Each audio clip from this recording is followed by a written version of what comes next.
کربلا کے جانثار معرکہ کربلا دنیا کے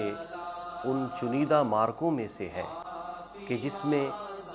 مظلومیت نے ظلم پر فتح پائی، جس میں پیاس نے پانی پر فتح پائی، جس میں لہو نے تلواروں پر فتح پائی، جس میں عزیمت نے رخصت پر فتح پائی، جس میں حق نے باطل پر فتح پائی۔ معرکہ کربلا کی یہ عظیم یاد ہمیں یہ پیغام اور یہ نظریہ دیتی ہے کہ جب بھی مد مقابل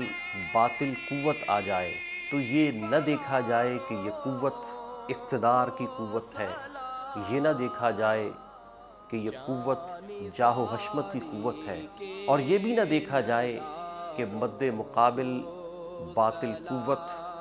عددی کثرت کو لیے ہوئے ہے، کیونکہ حق و باطل کے جتنے بھی معرکے ہیں ان معرکوں میں ہمیشہ قلت نے ہی کثرت پر فتح پائی۔ عزم و استقلال کے علم بردار حق پر قائم لوگ کبھی بھی مخالف باطل کی قوت اور اس کی تعداد سے مرغوب نہیں ہوتے، بلکہ ہمیشہ اپنے حق پر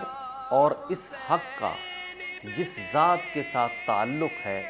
اس کی طرف نگاہ رکھتے ہیں، کیونکہ صاحبان حق کی اصل قوت ذات حق وحدہ لا شریک ہوتی ہے، کیونکہ اس معرکہ حق و باطل میں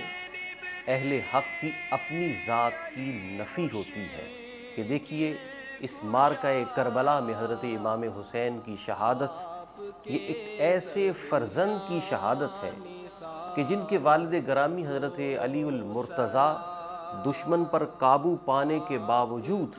جب وہ آپ کے چہرہ مبارک پر تھوک دیتا ہے تو آپ اسے چھوڑ دیتے ہیں کہ اب معاملہ حق و باطل کا نہیں رہا بلکہ تمہاری اور میری ذات کا ہو گیا ہے۔ جب ایک والد ایسا عظیم صاحب حق ہے کہ حق و باطل کے معرکے میں اپنی ذات کو نہیں آنے دیتا تو ان کے فرزند عظیم کیوں نہ باطل کے مقابلے میں ذات حق وحدہ لا شریک کے علم بردار بنے، اور وہ بنے اور انہوں نے یہ رہتی دنیا تک ہم کو درس دیا ہے کہ جب بھی معرکہ حق و باطل ہو تو باطل کی کثرت کو، باطل کی قوت کو، باطل کے حواریوں کو صرف نظر کرتے ہوئے، اسباب کو صرف نظر کرتے ہوئے ہمیشہ اپنا فوکس، ہمیشہ اپنی نگاہوں کو حق کی طرف مرکوز رکھیں اور اسی کی مدد اور نصرت کے ساتھ باطل پر فتح پائیں۔ اور یہ حق اور باطل کے معرکے میں حق کی فتح ایسے ہوتی ہے کہ اگر بظاہر کسی کو یہ لگے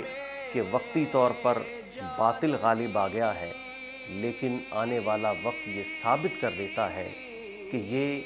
سمجھنے والوں کی بھول تھی، ہمیشہ حق ہی غالب رہتا ہے، اور یہی کربلا کا نظریہ ہے۔